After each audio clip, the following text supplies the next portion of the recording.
Hello दोस्तों, welcome back to my channel knowledgeable brain. और आज हम डिस्कस करने वाले हैं जॉन डॉन की poem a hymn to God the father.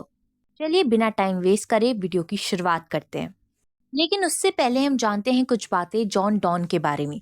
दोस्तों, जॉन डॉन का जन्म हुआ था 1572 को और उनकी डेथ हुई थी 1631 में।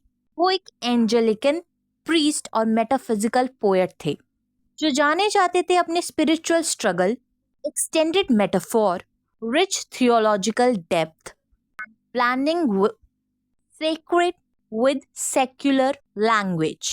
अगर आपको पूरी वीडियो चाहिए जॉन डॉन की लाइफ और करियर के बारे में तो हमें कमेंट सेक्शन में लिख के ज़रूर बताइएगा।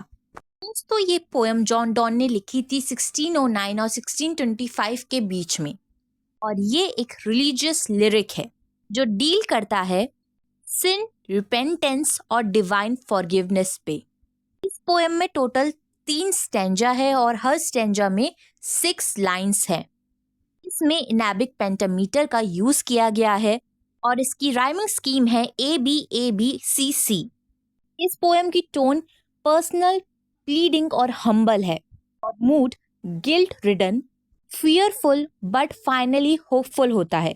इस पोएम में जितने लिटरेरी डिवाइस है वो हम लाइन बाय लाइन जब हम पोएम को पढ़ेंगे तब डिस्कस करेंगे। तो चलिए हम पोएम की शुरुआत करते हैं। अब पोएम की शुरुआती लाइन में पोएट कहते हैं, wilt thou forgive that sin where I begun. यहाँ पे स्पीकर कहते हैं, will God forgive my original sin. क्या भगवान मुझे उस पाप के लिए माफ करेंगे जो मैंने किया था मेरे पैदा होने से पहले। पॉसिबली ये वो फर्स्ट सिन है जो स्पीकर ने कमिट किया था। Which was my sin? Though it were done before, even if it is done by others। मतलब चाहे वो पाप जो है, वो सिन जो है किसी और ने किया हो। यहाँ पे स्पीकर बात कर रहे हैं एडम और ईव के पाप की, उनके सिन की। स्पीकर कह रहे हैं कि मैं उनके सिन को भी अपना मान रहा हूँ, मैं रिस्पॉन्सिबिलिटी क्लेम करता हूँ उसकी भी, कि वो भी मेरा ही पाप है। Wilt thou forgive that sin through which I run? यहाँ पे स्पीकर पूछ रहे हैं भगवान से, क्या आप मुझे उस पाप के लिए भी माफ करोगे तो अभी भी मेरे मन में चला आ रहा है या मेरे से हो रहा है, या वो पाप जो मैं बार बार करे जा रहा हूँ, नोइंगली जानबूझकर कर रहा हूँ मैं।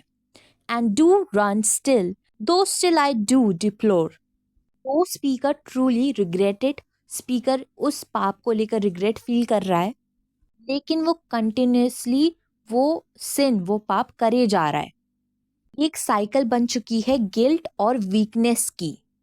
आगे वो बोलता है, When thou hast done, thou hast not done, for I have more। यहाँ पे स्पीकर बोल रहा है, even if you forgive me, अगर आप मुझे माफ कर देते हो, मैं दोबारा से वो काम करूँगा, मैं दोबारा से वो पाप करूँगा। इसलिए जो आपका वर्क है फॉरगिव करने का इंसानों को, वो चलता ही रहेगा, वो कभी ख़त्म नहीं होगा, क्योंकि मेरे पास और भी कई सारे पाप हैं और सारे सिन हैं और आप मुझे फॉरगिव करते रहोगे और वो फॉरगिवनेस जो है वो कंटिन्यूशन में चलती रहेगी, वो एक साइकिल बन जाएगी। तो ये जो लाइन है, when thou hast done thou hast not done, ये एक पन है, एक पन लिटरेरी डिवाइस है जो इस पोएम को और ज़्यादा पर्सनल बना देता है। समझा रहा है कि स्पीकर को भगवान की ग्रेस की ज़रूरत पड़ती रहेगी। जो पन है ये डॉन्स के नेम पर है। आई होप आपको फर्स्ट स्टैंजा क्लियर हो गया। सेकंड स्टैंजा में स्पीकर बोलता है, wilt thou forgive that sin which I have won others to sin and made my sin their door। इन लाइनों में स्पीकर ये बोल रहा है कि आप मुझे उन पापों के लिए माफ करोगे जहाँ पे मैंने दूसरों को भी पाप करने पर मजबूर कर दिया है। मैंने उन लोगों को इन्फ्लुएंस किया है कि वो कोई पाप करे क्योंकि मेरे ऐसे एक्शंस थे। आगे बोलता है, wilt thou forgive that sin which I did shun a year or two but valued in a score। लाइनों में वो कह रहा है स्पीकर कि क्या आप मुझे उस पाप के लिए माफ कर दोगे जो पाप मैंने थोड़ी सी देर के लिए रोक दिया था, उसके बाद मैं फिर उसी पाप में मैं कई सालों तक के लिए डूब गया था। तो टोटल 20 सालों तक के लिए डूब गया था। ये जो आ स्कोर है इसका मतलब है 20 years। आगे स्पीकर बोलता है, when thou hast done thou hast not done, for I have more। Again repetition हो रहा है इस लाइन का कि इन पापों के बाद भी अगर आप मुझे माफ कर देते हो, मेरे पास तो और भी पाप है ना, कब तक आप मुझे माफ करोगे? ये साइकिल तो चलती रहेगी। जो आपका जो वर्क है ग्रेस का, वो चलता रहेगा। कृपा बनाने का जो काम है वो चलता रहेगा। हर स्टैंजा में स्पीकर कहता है, I have a sin of fear that when I have spun my last thread I shall perish on the shore. यहाँ पे स्पीकर ये कह रहा है कि जो मेरा सबसे गहरा पाप है वो है मेरा डर, मेरा फियर।